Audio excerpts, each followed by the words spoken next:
কষ্ট সহিষ্ণুতার মহান সম্রাজ্ঞী হযরত ফাতেমা রাদিয়াল্লাহু তাআলা আনহা।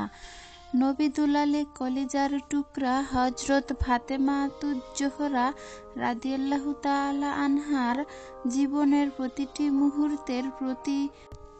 মুহূর্তের প্রতি দৃষ্টিপাত করলে দেখা যায় পার্থিব জীবনের কষ্ট ও সাধনার এক চূড়ান্ত আদর্শ মহিলা ছিলেন। হযরত ফাতিমা আনহার স্বামীর গৃহে কোনোদিনই ভোগবিলাস ও পার্থিব শান-শৌকতের অনুপ্রবেশ ঘটেনি। জন্ম হতেই 14 বছর পর্যন্ত পিতা মুহাম্মদ সাল্লাল্লাহু আলাইহি সাল্লাম এর কোলে লালিত পালিত হলেন।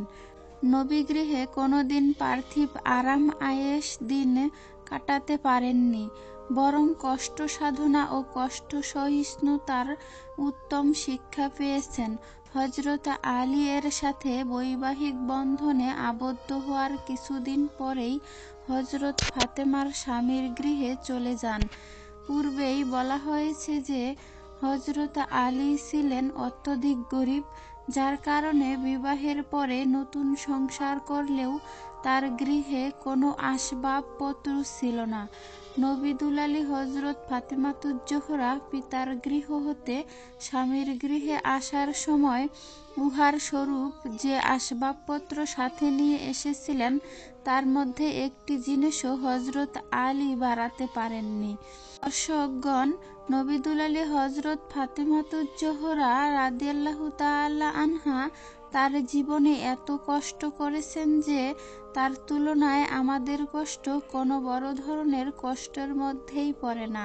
মানুষ সাধারণ দেখা যায় স্বামীর গৃহে স্বাধীনভাবে বসবাস করে, একটু সুখ শান্তি উপভোগ করে।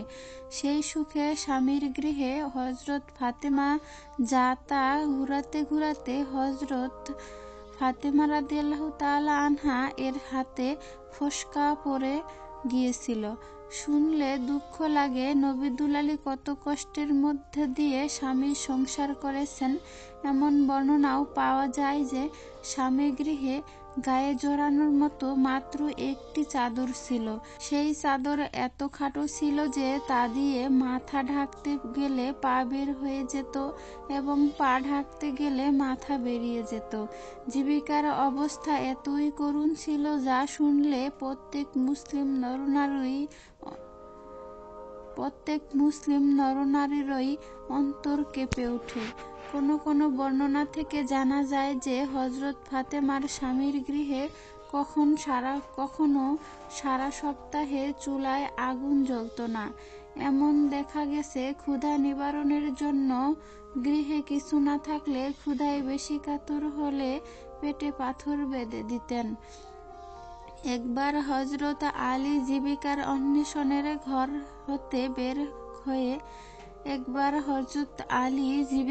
অন্বেষণে ঘর হতে বের হয়ে মদিনার উপকণ্ঠে গেলেন।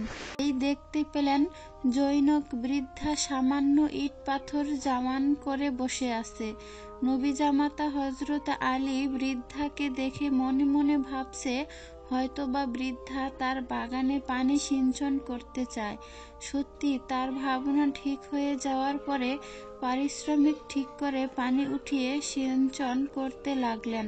কিন্তু পানি উঠাতে উঠাতে তার শরীর একেবারে দুর্বল হয়ে গেল। শুধু দুর্বল নয়, তাতে হাতে ফোস্কা পড়ে গেল। এই হাড়ভাঙা পরিশ্রমে পারিশ্রমিক হিসেবে পেলেন মাত্র এক মুঠো খেজুর। মনের খুশিতে এক মুঠো খেজুর নিয়ে বাড়ি ফিরে প্রিয়তমা স্ত্রী হযরত ফাতেমার হাতে তুলে দিলেন।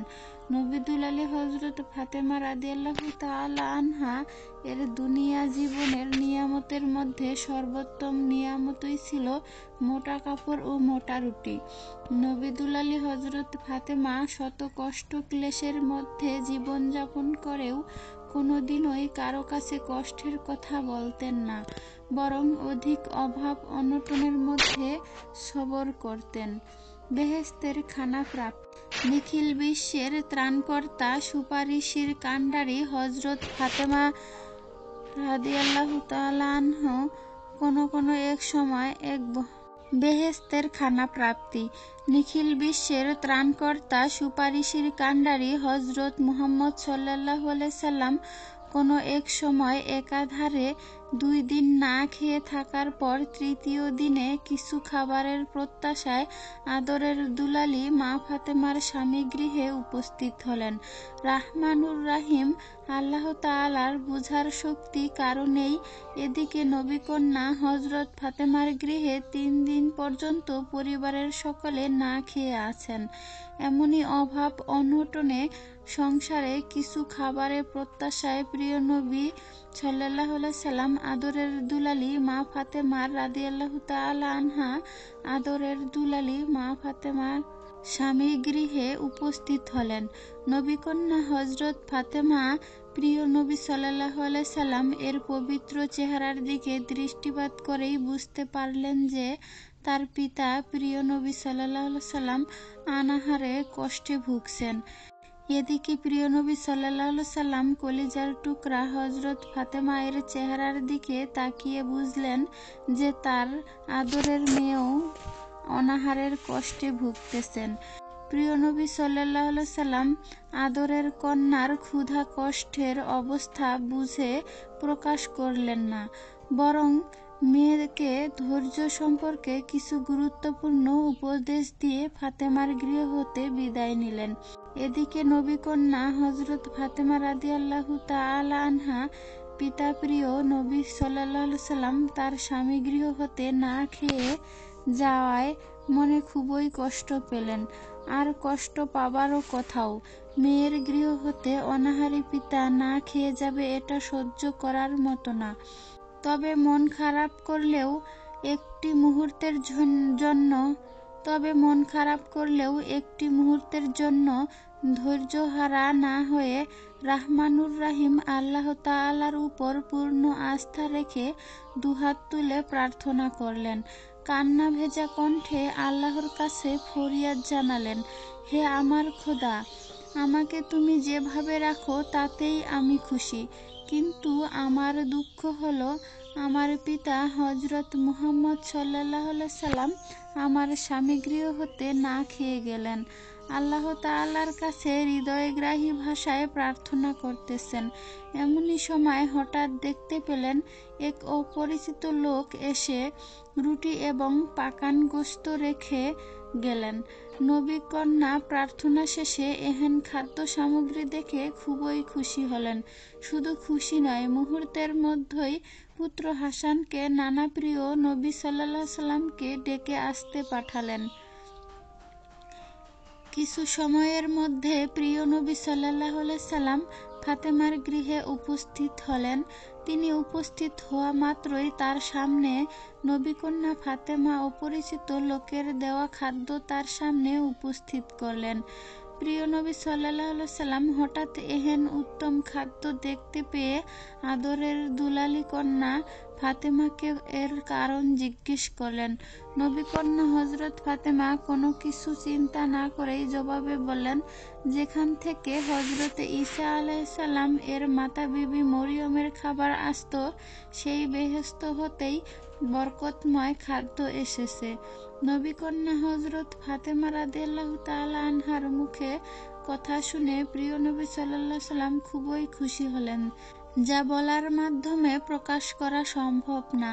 প্রিয় নবী সাল্লাল্লাহু আলাইহি সাল্লামকে নিয়ে হজরত ফাতেমা রাদিয়াল্লাহু তাআলা আনহা পরিবারের সকলকে নিয়ে তৃপ্তি সহকারে খাদ্য খেলেন। আশ্চর্যের বিষয় হলো তারা পেট ভরে তৃপ্তি সহকারে খেয়েও দেখলেন গোশত রুটি উদ্ধত রয়েছে। উদ্ধত গোশত ও রুটি নবীকন্যা হজরত ফাতেমা নিজেই নবীদুলালী হজরত ফাতেমা পরিবারের সকলকে নিয়ে তৃপ্তি সহকারে যেভাবে আহার করলেন, তেমনি তার প্রতিবেশীর লোকেরাও তৃপ্তি সহকারে আহার করলেন। কেবল তারা আহারের মাধ্যমে তৃপ্তি নিলেন না, বরং তারা একে অপরের সঙ্গে বলতে লাগলেন, এ ধরনের খাদ্য তারা জীবনে আর কোনোদিন আহার করেননি। আমাদের দৃঢ় বিশ্বাস, এহেন বরকতময় খাদ্য নবীদুলালী হজরত ফাতেমাকে বেহেশত হতে পাঠানো হয়েছে, ফেরেশতা দ্বারা খেদমত লাভ প্রখ্যাত মহিলা সাহাবী উম্মে আয়মান রাদিয়াল্লাহু তাআলা আনহা বর্ণনা করেন যে কোনো এক সময়ে আমি বেলা দ্বিপ্রহরের কোনো বিশেষ প্রয়োজনে নবীকন্যা হযরত ফাতেমা এর গৃহে গমন করলাম। আমি গৃহে প্রবেশ করে দেখতে পেলাম তার গৃহের দরজা বন্ধ হলেও গৃহ অভ্যন্তর হতে জাতা ঘূর্ণনের শব্দ আসতেছিল। এহেন শব্দ পাওয়ার পর আমি গৃহের ছিদ্র পথ হতে তাকাতে দেখতে পেলাম নবীকন্যা ফাতেমা অঘোরে নিদ্রায় যেতেছেন। আর আশ্চর্যের বিষয় হলো তিনি নিদ্রায় গেলেও তার পাশে জাতা আপনা হতেই ঘুরতেছে। নবীকন্যা হযরত ফাতেমার আদরের দুলালি অন্যের সাহায্যে ছাড়াই দুলিতেছে এবং নবী দুলালি হযরত ফাতেমা এর পাশে জৈনকা রমণী তাসবিহ পাঠে রত আছেন। প্রখ্যাত সাহাবী উম্মে আয়মান বলেন, এহেন বিস্ময় কাহিনী আমি প্রিয় নবী এর কাছে প্রাণ খুলে বললাম। তিনি বললেন, হে উম্মে আয়মান, দ্বিপ্রহরের তীব্র দাহনে হয়তো আসন্ন হয়ে দ্বিপ্রহরের তীব্র দহনে হয়তো অবসান্ন ফাতেমা জাতা ঘুরাতে ঘুরাতে নিদ্রামগ্ন হয়ে পড়েছেন। তবে নিদ্রা গেলেও তার আটা তৈরির খুবই প্রয়োজন ছিল। এদিকে নিজের তাসবিহ পাঠও বাক্য ছিল এবং গরমে শিশু হুসাইনের নিদ্রা টুটিবার ও আশঙ্কা ছিল, যার কারণে রাহমানুর রাহিম তার প্রিয় দাসী ফাতেমার ঘুমের ব্যাঘাত না ঘটাইয়ে 3 জন ফেরেশতা পাঠাইয়ে তাদের মাধ্যমে হযরত ফাতেমার সংসারের সকল কাজ সমাধান করে রেখেছেন। প্রিয় দর্শক, একটু চিন্তা করে দেখুন হযরত ফাতেমা কত উচ্চ স্তরের মহিয়সী নারী ছিলেন। তবে এখন বাস্তবে সত্য যে তিনি তার জীবনের সকল বিপদ আপদে আল্লাহর উপর ভরসা করতেন বলেই তার উপর আল্লাহর বিশেষ রহমত নাজিল হয়েছিল। তাই প্রত্যেক মুসলিম নারীর উচিত শত বিপদের মধ্যেও দিন কাটালে কোনো সময়ই ধৈর্যচ্যুত হতে নাই। হযরত ফাতেমা রাদিয়াল্লাহু তাআলা আনহা এর স্বামীর গৃহের পরিবেশ। নবী জামাতা শেরে খোদা হযরত আলী রাদিয়াল্লাহু তাআলা আনহু এর আর্থিক অবস্থা যে করুণ ছিল তা পূর্বেই বলা হয়েছে। হযরত আলীর স্থাবর অবস্থাবর সম্পদ বলতে কিছুই ছিল না। হযরত আলী নিজেই তার আর্থিক অবস্থার বর্ণনা করতে গিয়ে বলেন, নবী দুলালী ফাতেমার সাথে আমার যখন বিবাহ হয় তখন আমার অবস্থা এমনই ছিল যে কেবলমাত্র একখানা ছেঁড়া চামড়া ছিল, সেই চামড়ার উপর উটকে খাওয়াতাম এবং রাতে ওই চামড়া বিছিয়ে শয়ন করতাম। আমার কোনো চাকর ছিল না, আমি নিজ হাতেই সকল কাজ করতাম। অন্য এক বর্ণনা হতেই জানা যায়, কোনো এক সময় প্রিয় নবী এর নবী দুলালী হযরত ফাতেমার গৃহে যেয়ে দেখতাম ফাতেমা উটের চামড়া পরে আছে, যেই চামড়ার মধ্যে ছিল 13টি তালি। ওই সময় নবী কন্যা হযরত ফাতেমা আটা পিষছিলেন এবং বিশ্বপ্রভু আল্লাহ তাআলার মহাগ্রন্থ আদরের দুলালীর এহেন কষ্ট দেখে প্রিয় নবী সাল্লাল্লাহু আলাইহি সাল্লাম মনে কষ্ট নিলেন না, বরং মেয়েকে লক্ষ্য করে বললেন, হে ফাতেমা, ধৈর্যের মাধ্যমে পার্থিব জগতের সকল কষ্ট শেষ করো এবং আখিরাতের স্থায়ী শান্তি ও খুশির প্রহর গুনতে থাকো। রাহমানুর রাহিম আল্লাহ তাআলা তোমাদের উত্তম পুরস্কার দিবেন। অন্য এক বর্ণনা হতে জানা যায়, কোনো এক সময় হযরত আলী অত্যন্ত ক্ষুধার্ত অবস্থায় ঘরে এসেই খাবার চাইলেন। খাবার চাওয়ার সাথে সাথে হযরত ফাতেমা আদবের সাথে নম্র কণ্ঠে বললেন, হে প্রাণপ্রিয় স্বামী, আজ 3 দিন পর্যন্ত অভুক্ত আছি। আপনার ঘরের খাবার মতো একটু যবের দানাও নেই। হযরত ফাতেমা এর মুখের কথা শুনে হযরত আলী বললেন, হে ফাতেমা, তুমি আমাকে এ কথা কেন জানাওনি? স্বামীর কথার জবাবে হযরত ফাতেমা বললেন, আমার আব্বা হজরত মুহাম্মদ সাল্লাল্লাহু আলাইহি সাল্লাম নসিহত স্বরূপ বলে দিয়েছিলেন, আমি কোনো সময়ই যেন সওয়ার করে আপনাকে লজ্জিত না করি। অন্য এক বর্ণনায় প্রখ্যাত বিপ্লবী সাহাবী হজরত আবু যর গিফারি রাদিয়াল্লাহু তাআলা আনহু বর্ণনা করেছেন, কোনো এক সময় প্রিয় নবী সাল্লাল্লাহু আলাইহি সাল্লাম আমাকে হজরত আলী রাদিয়াল্লাহু তাআলা আনহুকে ডাকতে পাঠালেন। আমি তাকে ডাকার জন্য তার গৃহে পৌঁছালাম। তখন আমি দেখতে পেলাম নবী দুলালী ফাতিমা হজরত হুসাইনকে কোলে নিয়ে যাতা পিষছেন। অন্য এক বর্ণনায় প্রখ্যাত মুহাদ্দিস জামালউদ্দিন বর্ণনা করেন, কোনো এক সময় নবী দুলালী ফাতেমা মসজিদে নববীতে তাশরিফ নিলেন এবং রুটির ছোট ছোট টুকরা প্রিয় নবী এর পবিত্র হাতে দিলেন এবং প্রিয় নবী সাল্লাল্লাহু আলাইহি সাল্লাম তখন ফাতেমাকে জিজ্ঞেস করলেন, এই রুটির ছোট টুকরাটি কোথায় পেলে? তখন জবাবে নবী দুলালী ফাতেমা নম্র কণ্ঠে বললেন, আব্বাজান, অল্প কিছু জব পিষে রুটি বানিয়েছিলাম। বাচ্চাদের মুখে যখন তুলে দিলাম তখন আপনার কথা মনে পড়ায় আপনার জন্য সামান্য কিছু রেখে গিয়েছি। নবী দুলালী ফাতেমা বললেন, হে আল্লাহর রাসূল, তৃতীয় বেলা অনাহারের থাকার পর ভাগ্যে এই রুটিটুকু মিলেছে। মেয়ে ফাতেমার দেয়া রুটি খেলেন এবং বললেন, 4 বেলা অনাহারে থাকার পর আজ তোমার দেয়া রুটিটুকু মুখে দিলাম। মধুর সম্পর্ক। এ কথা বাস্তব সত্য যে নবী দুলালী হযরত ফাতেমাও শেরেখোদা হযরত আলী রাদিয়াল্লাহু তাআলা আনহুর অভাব অনটনের সংসারে দাম্পত্য জীবন কাটালেও তাদের সম্পর্ক ছিল মধুর। তাদের সম্পর্কের মধ্যে দারিদ্র্যের কষাঘাত ফাটল ধরাতে পারেনি, বরং তারা অভাব অনটন ও শতকষ্টের মধ্যে জীবনযাপন করেও প্রকৃত দাম্পত্য সুখ এবং মানসিক শান্তি পরিপূর্ণভাবে ভোগ করেছিলেন। তারা তাদের দাম্পত্য জীবনের প্রতি পদে পদেই প্রিয় নবী সাল্লাল্লাহু আলাইহি সাল্লাম এর পবিত্র সুখের বাণী ও উপদেশগুলো স্মরণ করেই জীবনের সকল কার্য সম্পন্ন করতেন, যার কারণেই দেখা গেছে শত কষ্ট অভাব অনটন তাদেরকে তাদের রাসূল প্রদত্ত আদর্শ হতে এক মুহূর্তের জন্য হটাতে পারেনি। তাদের উত্তম চরিত্র ও মহৎ গুণাবলীর মধ্যে সহিষ্ণুতা, অল্পে তুষ্টি, ধৈর্য সহ্য ছিল প্রধান স্বভাব। সত্যি তারা প্রিয় নবী সাল্লাল্লাহু আলাইহি সাল্লাম এর আদর্শকে সামনে রেখেই পার্থিব জগতের সুখ শান্তি আরাম আয়েশ উপেক্ষা করে পরকালীন স্থায়ী সুখ শান্তির প্রত্যাশায় অভাব অনটন ও দুঃখ কষ্টের সংসারটিকে প্রগাঢ় ভালোবাসা ও মায়া মমতার বন্ধনে বেহেশতে পরিণত করেছিল। শিক্ষা দীক্ষা বংশে গৌরব সকল সাহাবায়ে কেরামদের মধ্যে ইসলামের বীর সৈনিক হযরত আলী ছিলেন সকলের শীর্ষে অবস্থানকারী ব্যক্তিত্ব, কিন্তু কোনো সময়ই তিনি নবীজির কন্যা বিবি ফাতেমাকে খারাপ ব্যবহার দেখাতেন না, বরং বিনম্র ব্যবহার করতেন।